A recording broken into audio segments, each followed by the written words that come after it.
السلام علیکم ویورز، آج ایک نئی ویڈیو کے ساتھ آپ کی خدمت میں حاضر۔ جو ٹائٹل ہم نے آج اس ویڈیو کے لیے سلیکٹ کیا ہے وہ ہے کہ بہترین کمائی جو ہے، بہترین کمائی کیا ہے، ہماری بہترین کمائی کیا ہے۔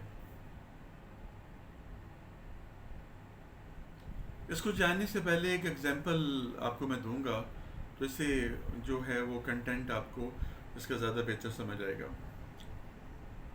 ایک بادشاہ کی 4 بیویاں ہوتی ہیں۔ بادشاہ کو کوئی بیماری لاحق ہوتی ہے، اتنی بڑھ جاتی ہے کہ بستر مرگ پہ پڑ جاتا ہے، طبیب جواب دے دیتے ہیں۔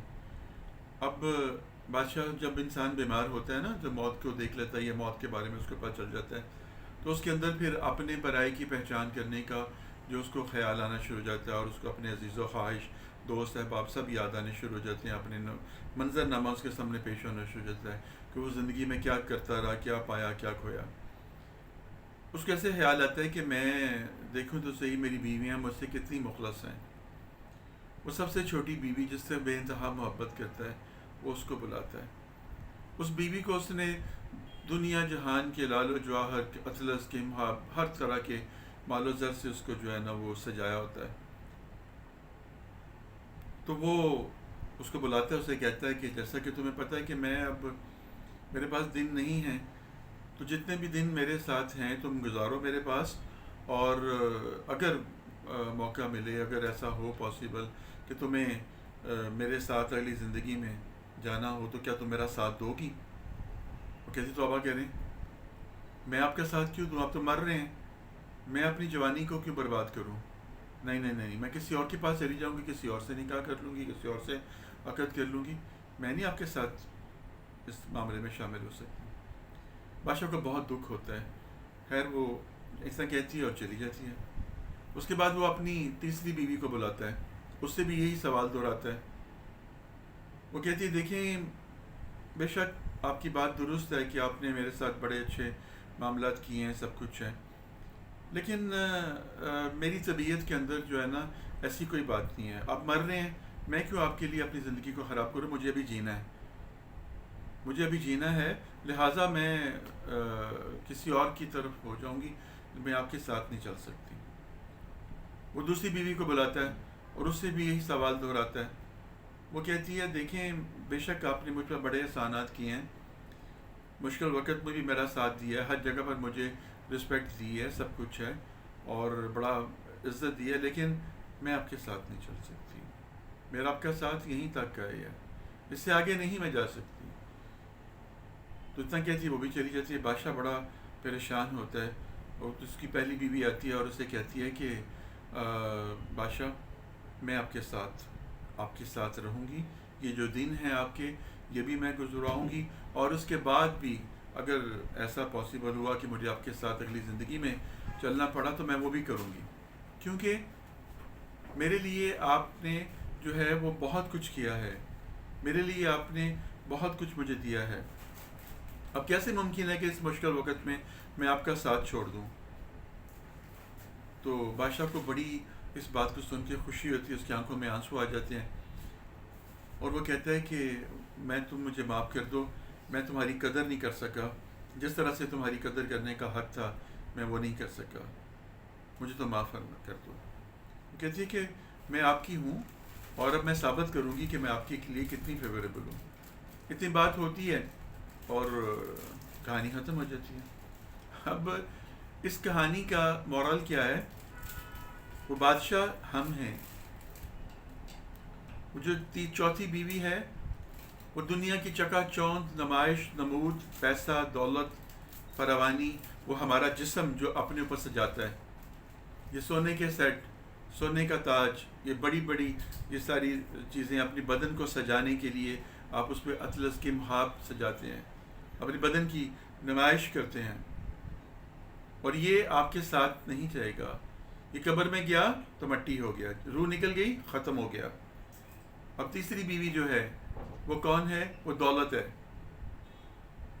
بڑی گاڑیاں، بڑی بڑی کوٹھیاں، بینک بیلنس، بزنس امپائرز، یہ سارا کچھ جو ہے یہ بھی اس وقت تک ہے جب تک آپ کو قبر میں ڈال نہیں دیا جاتا. اس کے آپ کے مرنے کے بعد آپ کی اولاد کا، آپ کی عزیز و اقارب کا، وہ بھی ختم. اب جناب دوسری بیوی جو ہے وہ کون ہے؟ وہ آپ کے عزیز و رفقا، دوست، آپ کے ڈیئر سبلنگس، آپ کے جتنے بھی ہیں، وہ سب کے سب جن کے ساتھ آپ نے ان کے مشکل وقت میں ان کے ساتھ دیے، جس کے ساتھ آپ نے ان کے لیے مالی معاونت کے طور پر بھی سارا کچھ کیا، ہر جگہ پر ان کو سپورٹ کیا. جب آپ پہ مشکل آئی تو انہوں نے بھی ہاتھ اٹھا لیے، انہوں نے دفنایا، مٹی ڈالی اور انا للہ پڑھ کے نکل گئے. اور وہ جو پہلی بیوی ہے وہ ہے انسان کے اعمال، بہترین کمائی، بہترین متاع، وہ جس کو ہم نے کبھی کیا، کبھی نہیں کیا، جس کو توجہ ہم نے کی، کبھی نہیں کی. اچھے اعمال ہمیں کرنا مشکل ہوتے ہیں، لیکن وہ جو اچھے اعمال ہم کرتے ہیں وہ ہمارا ساتھ دیتے ہیں اس زندگی کے اندر بھی اور آخری زندگی کے اندر بھی. وہ ہمارا اتنا اچھا دوست بن جاتے ہیں، ہماری بہترین کمائی بن جاتے ہیں. ایک ایک عمل جو ہم آگے بھیجتے ہیں اللہ کے پاس وہ لکھا ہوتا ہے، اور اس کا صلہ اللہ 10 گنا بڑھا دیتا ہے. تو میں آپ سے صرف یہ بات کہنا چاہتا ہوں کہ ہماری ساری زندگی جو ہے یہ دولت، بدن کی خوبصورتی، اپنے عیش و عرب، یہ سارے معاملات جو ہیں ہم ان کے اندر پڑ جاتے ہیں، اور ان کے اندر پڑھ کر ہم ان چیزوں کے اندر اتنے الجھ جاتے ہیں کہ ہمیں کچھ سمجھ، کچھ ہوش نہیں رہتی. ہمیں کچھ ہوش نہیں رہتی کہ ہم نے کیا کرنا ہے، کدھر جانا ہے، کیسے ہونا ہے. زندگی گزر جاتی ہے. دوست احباب، عزیز و اقارب، جب تک آپ کے پاس پیسہ ہے وہ آپ کے دوست ہوتے ہیں. دولت ہاتھ کی میل ہے، آج ہے کل نہیں ہے. جیسے دولت نکلی ہاتھ سے وہ چھوڑ گئے آپ کو، اور جب آپ مر جاتے ہیں تو پھر اس کے بعد ایسے لوگ ہوتے ہیں جو کہ وہاں پر فنرل میں ہی، وہاں پر جنازے میں ہی وہ بات کر رہے ہوتے ہیں، یار پیسہ تو کافی چھڑ کے مر گیا ہے، ہوں پتہ نہیں ہے انہوں کی جائیداد کی تقسیم کا کی حساب ہوئے گا. لے جو استاد جی بڑے رفڑ پینے جے، بڑے رولے پی جانے جے، یہ فلانا پتر، یہ فلانا پتر بڑا اتر ہے، یہ فلانی تھی جی انجے انجے، یہاں کا دماد انجد ہے. وہاں پر داماد بھی، وہاں پر جو ہے بیٹیاں بھی، وہاں پر بیٹے بھی، اور بہویں بھی، بیوی بھی، اس کے جو خواہش بھی، وہ سب کے سب اس کے مال کے اوپر گدوں کی طرح جو ہے نظر رکھ کے بیٹھ جاتے ہیں کہ کب بٹوارا ہو، کب بٹوارا ہو. وہ دن گنتے ہیں کہ چیلم کا وہ 40 دن گزریں اور ہم جائیداد کو تقسیم کریں. ماں مر گئی ہے تو بیٹیاں کہتی ہیں زیور مینو کیا سی امی نے تو لے لیں، ٹھیک ہے جی، اے سیٹ سے میرا ہے. کڑے جڑے سن وہ نو کہتی میرے سے سن، امی جی نے کہا سی کہ کڑے تیرے نے، ساڑی نوہاں پاندیاں. میرے کہنے کا مطلب کیا ہے کہ ہر قسم کی یہاں پر آپ کو فنی فنی سی باتیں سننے کو ملتی ہیں. اور بچے جو ہیں وہ دکان جو چل رہی ہے اس دکان کے اوپر وہ کہتے ہیں میں نے لینے ہیں، وہ کہتے ہیں تو وہ دکان تو جو مکان چو صلی اللہ ہے. جھگڑے شروع ہو جاتے ہیں. مرنے والا تو مر گیا، وہ اپنی جتنی مال و متاع تھا، دولت تھی، کمائی تھی، وہ ساری کی ساری اپنی اولاد کو دے کر خود من و مٹی کے نیچے جا کے سو گیا. وہ ساتھ میں لے کر کیا گیا؟ اپنے اعمال. باقی سب کچھ پیچھے دنیا کے لیے چھوڑ گیا، آپس میں الجھنے کے لیے، لڑنے کے لیے، مرنے کے لیے ان کے لیے پڑ گیا. اور یہ لوگوں نے اس کو نصیحت نہیں لی کہ ہمارا بھی کل کو یہی حال ہونا ہے، کوئی ہمیں بھی رکھ کے یہاں پر بات کر رہا ہوگا. تو آج اپنے اعمال کو ہمیں درست کر لینا چاہیے. فوتگی کے اوپر جا کے آپ دیکھیں کیسے کیسے تماشے ہوتے ہیں، کیسی کیسی باتیں ہوتی ہیں.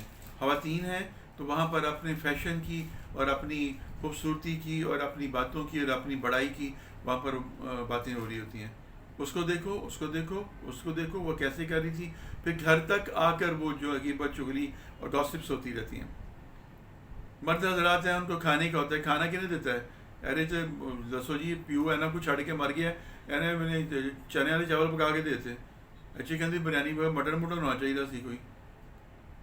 یہ دیکھیے نا یہ ساری باتیں وہ جو میں روز سنتا ہوں، آپ بھی سنتے ہوں گے اور آپ بھی شامل ہوتے ہوں گے. ہو سکتا ہمیں ان میں سے ہی ہوں جو یہ باتیں کرنے والے ہیں. لیکن اعمال کچھ اچھے کر لیجئے، روز کی بیس پر ایک اچھا عمل کریں. 30 دن میں 30 عمل آپ کے اچھے ہوں گے تو آپ خود سوچ لیجئے کہ 365 دن میں آپ کے کہاں تک بات پہنچ جائے گی. میں آپ کو صرف اتنی سی بات کہنا چاہتا ہوں کہ خدا کا واسطہ ہے آپ کو کہ اپنی زندگی کے اندر اپنے ایک معاملات کو درست کر لیجئے، اپنی روز و شب کا صحیح طریقے سے اکاؤنٹیبلٹی کیجئے. ہم ساری زندگی سیراب کے پیچھے بھاگتے رہتے ہیں، دولت کے پیچھے، خوبصورتی کے پیچھے، بدنی خوبصورتی کے پیچھے، نمود و نمائش کے پیچھے، حب جاہ کے پیچھے، پولیٹیشنز ہیں تو وہ سیٹوں کے پیچھے، بڑی بڑی گاڑیوں کے پروٹوکولز کے پیچھے خواہشوں کے غلام بن گئے ہیں. ہم نے غلام بنا لیا ہے، اپنے آپ کو غلام بنا لیا، غلامی میں چلے گئے ہیں. یہ غلامی تو کوئی نہیں آپ کو بتاتا کہ ختم کریں، دنیاوی غلامیاں سارے بتاتے رہتے ہیں. ہم ظاہر نظر آنے والی چیزوں کی طرف دیکھتے ہیں. ساری زندگی ہماری جو ہے خوشیوں کی تلاش میں دوسروں میں اور دکھوں کا موجب دوسروں کو بنانے میں گزر جاتی ہیں. کبھی ہم نے اپنی زندگی کے اوپر غور کیا؟ کبھی ہم نے سوچا کہ ہمارے پاس ہے کیا؟ کچھ تو کریں یار، کچھ تو کریں، کچھ زندگی میں ایسا عمل کریں جو آپ کے مرنے کے بعد آپ کو یاد کیا جائے. کوئی آپ کو یہ کہے کہ مرنے والا ہر مشکل کو ہنس کے ٹال دیتا تھا، مرنے والا ہر بات کا جواب خاموشی میں دیتا تھا. بڑی عزتیں سہی اس نے، بڑی مشکلیں سہی اس نے، لیکن لب کو بند رکھا. چلے آئیں آج سے ہم ارادہ کرتے ہیں چپ کا روزہ رکھ لیں، بیجا بولنے سے بچنے کا روزہ رکھتے ہیں، اپنی زبان سے کسی کو تکلیف نہ دینے کا روزہ رکھتے ہیں، اپنے ہاتھوں سے کسی کو نہ دینے کا روزہ رکھتے ہیں. آئیں ہم غلام بنتے ہیں ان چیزوں کے. اپنے آپ کو روک لیں. اگر آپ کی زبان بہت تیز ہے تو زبان کی کاٹ کو کم کریں. آپ کے ہاتھ بہت چلتے ہیں تو ہاتھوں کی تیزی کو کم کریں. اپنی نظروں کو بچا کے رکھیں، حیا کو قائم رکھیں، ادب کریں، احترام کریں، کسی کی دل آزاری نہ کریں. تو شاید آپ کو زندگی میں کوئی یاد کرے. لیکن اگر نہیں تو بس وہ کہیں گے جی یہ چنگا ہی ہے، مر گیا ہے، بڑی دنیا تنگ سی ہے، دیکھو لو جی، اللہ معاف کرے. تو جب کوئی مر جاتا ہے تو نبی صلی اللہ علیہ وسلم فرمایا اس کے اوصاف بیان کرو، اس کی اچھی باتیں بیان کرو، تم زمین پر اللہ کے گواہ ہو. تو میں نے جو آپ کو اس سمبولک ایک سٹوری سنائی اور اس کے اندر آپ کو جو چیزیں بتائیں تو ذرا اس پہ غور کیجیے گا اور اپنی زندگی کو بہتر کرنے کی کوشش کیجیے. اللہ تعالیٰ میرا اور آپ کا حامی و ناصر ہو. اور اگلی ویڈیو تک کے لیے اجازت دیجیے. فی امان اللہ.